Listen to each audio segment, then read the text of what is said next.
The new-look Cowboys defense got to Tom Brady early and often with 5 sacks. The last time that happened was 2001, 14 years ago. But Brady and the Patriots outscored the Cowboys 27-3 over the final 3 quarters on their way to a 36 win over Dallas. The Patriots improved to 4-0 while the Cowboys lose their 3rd straight game and are 2-3. Skip, what did Brady's second-half performance say about him? Molly, Stephen A., big picture, it proved once again that Tom Brady is the best quarterback in all of the National Football League. But it said so much more about a guy that I often defend on this show. So I'm going to disqualify myself going in. I'm a Brady supporter. So you can take or leave what I'm about to say. But somebody needs to step up and defend a guy who's been so disrespected, whose reputation has been so tarnished through the Deflategate ordeal.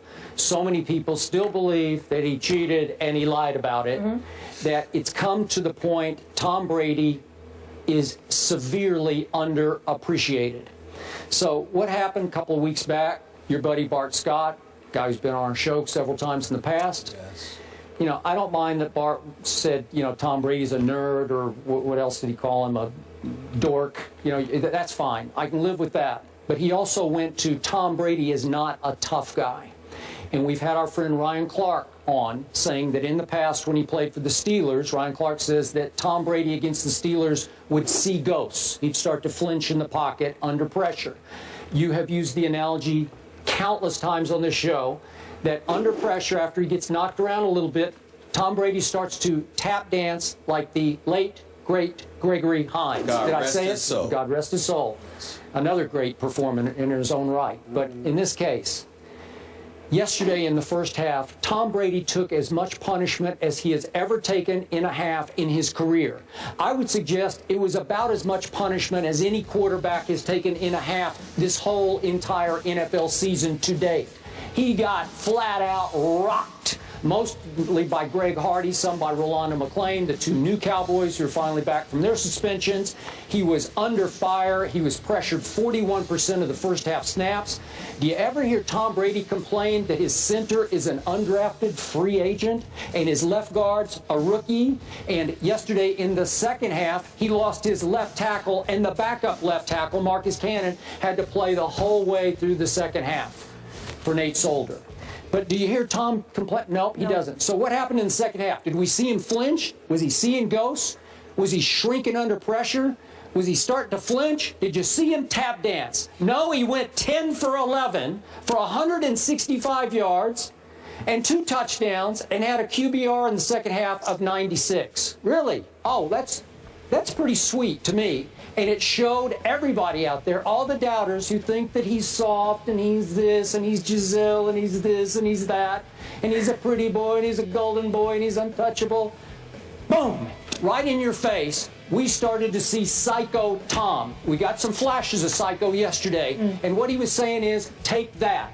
I'm not going to fire back. I'm not going to trash talk you, Greg Hardy. I'm just going to stick it right in your face by sticking it in the end zone. Boom, boom, boom. Even on the throw to Edelman that turned into the long touchdown pass.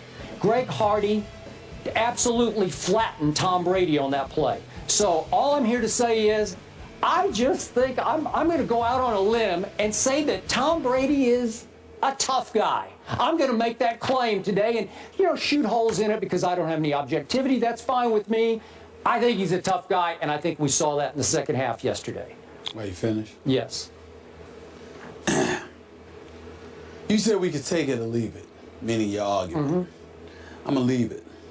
I'm going to leave it somewhere in Oklahoma. Wherever. Leave it in Foxborough. I'm going to leave it in your hometown. Okay. I'm going to leave it in your hometown, okay? Just all right? First of all, no comebacks. Well, I have several comebacks, and I'm about to break it down. I'm about to break it down to you.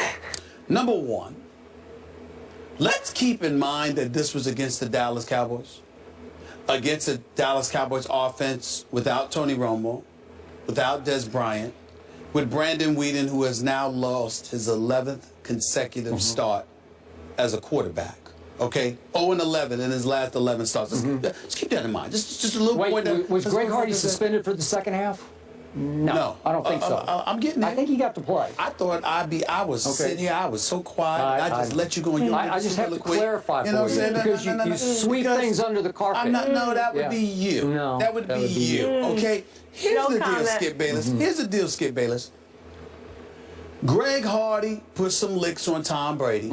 That is true. Rolando McClain got a couple of licks on him.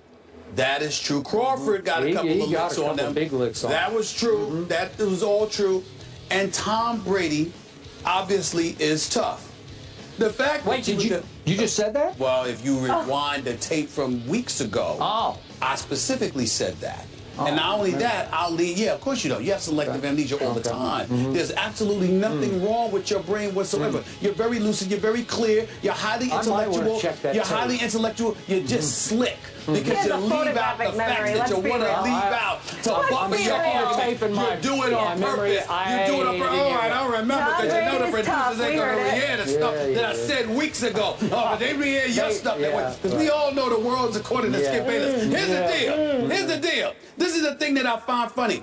I have repeatedly stated on many occasions, when they lost the Super Bowl in '07 to the Giants, both Justin Tuck and Michael Strahan talked about how they kept dropping Tom Brady. They applied pressure all afternoon long. And they said that dude was cussing out his offensive lineman all day long. But he kept getting up. He kept getting up. And the respect that they had for him elevated exponentially, and how everyone in the league recognizes how tough Tom Brady is. So when guys get on him, whether it's Bart Scott or who else did you mention? I'm sorry. Ryan Clark. Ryan Clark. Well, the Steelers do have a history of losing to Tom Brady. Well, Bart Scott did have a history of losing to Tom Brady because he lost him in 8 of 11 meetings against him. And because sometimes, whether it's trickery, whether it's leaning on Bill Belichick, whether it's the quick two-step drop, dip and dunks, all of this other stuff, they sort of are the mindset. That's legal? It's legal, but football guys, just like Joey Porter years ago calling out Peyton Manning and talking about all his trickery before the Steelers went into Indianapolis in a playoff game and beat Peyton Manning's squad. I'm saying to you, you've got guys like Big Ben and others who are considered rough riders. You look at Tom Brady. I mean, listen, I keep trying to tell you, I had women calling me talking about, man, did you see Tom Brady? I'm like, what happened? What happened? Did you see him in that blue suit walking into that courtroom? This is what they're saying. This is what they're saying. So when you look at Tom Brady, it's his style, it's his grace, it's his lovely, beautiful wife. I'm speaking about her respectfully, not the way Greg Hardy spoke about her. It's all of those things that come, the allure that is Tom Brady. It doesn't speak gridiron to those guys he beats. Now, to most of us, we don't care what's the result. What you do. And at the end of the day, you can't take anything away from Tom Brady. All I'm asking you to do is this, Skip Bayless. Pump the brakes just a touch. It was against the Dallas Cowboys. Now, Greg Hardy did get some licks on them. There's no doubt about that.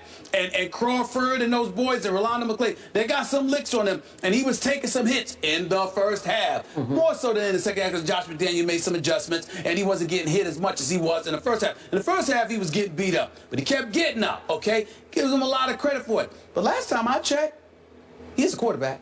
That's what they pay you to do. Well, and so some don't get up. Some flinch. Sorry, some get happy feet. They usually get up. They just flinch. But most of them usually get held. Even Jay Cutler's gotten up, but they flinch. Boy, he got up yesterday. Oh yeah. You know a dead clock is right twice a day, baby. Twice, 2 weeks in a row. We're going to get into that too. I never predicted that the Chicago Bears or anybody else was going to go 0-16. Oh, okay. So we understand it. All I'm saying is Tom Brady is great, but let's not use this as an excuse. It was the Dallas Cowboys we're talking about. Okay, but wait a second. Was the Cowboy offense playing defense against Tom Brady? No. The Cowboy defense was playing against Tom Brady. But I'm saying you've got the luxury, knowing that your defense ain't giving up anything to the opposing offense. You're almost playing with house money. So granted, he took some licks. There's no question about that. And you got to be tough to take. I think you got to be tough to play the quarterback position in the NFL. And I think most, if not all of them, have a level of toughness to them. Otherwise, they wouldn't be in it. This is the NFL we talk about here. So I'm not, when we question them, we're questioning them against their own contemporaries. We're not trying to literally question their toughness. Tom Brady's tough. Tom Brady is elite. All I'm saying is that even though he took some licks yesterday, it was in the first half. You know what? If this, I'll put it to you this way. If Romo and Des Bryant were playing yesterday, I would have liked to have seen how Tom Brady performed then. Here's why. Because they would have put up some more points. It would have been more interesting, more compelling, and that would have elevated the level of adrenaline coming from a defense who was basically defeated by the end of the first half going into the second half because they knew the damn offense couldn't score anything. So your level of resolve, the adrenaline, how hyped you are about playing the game rapidly dissipated because you knew this was a game that you were not going to win because you were ill-equipped to do anything about it. Let's not ignore that. That is a good point. I'm going to give you that one. But in the end, remember, Brady loses his left tackle for the whole second half. Right. So you got a huge edge with Greg Hardy coming off that They were doubling up edge. on Hardy prior to what they were doing in the first half. Yeah. They had keyed on him. They kept Hardy off of him for most of the second half, whereas others might have taken some shots at him. Yeah. All I can say is, after you take that much punishment and you keep standing there firing and make 10 out of 11 work for you, that's pretty tough to me. Tom Brady's 11 pass TDs, 0 interceptions for the first 4 games. That's only the 3rd time that's happened in NFL history. Pretty impressive. Another Broncos win despite another un-Peyton-like performance. The guys will tell you they're concerned after the break.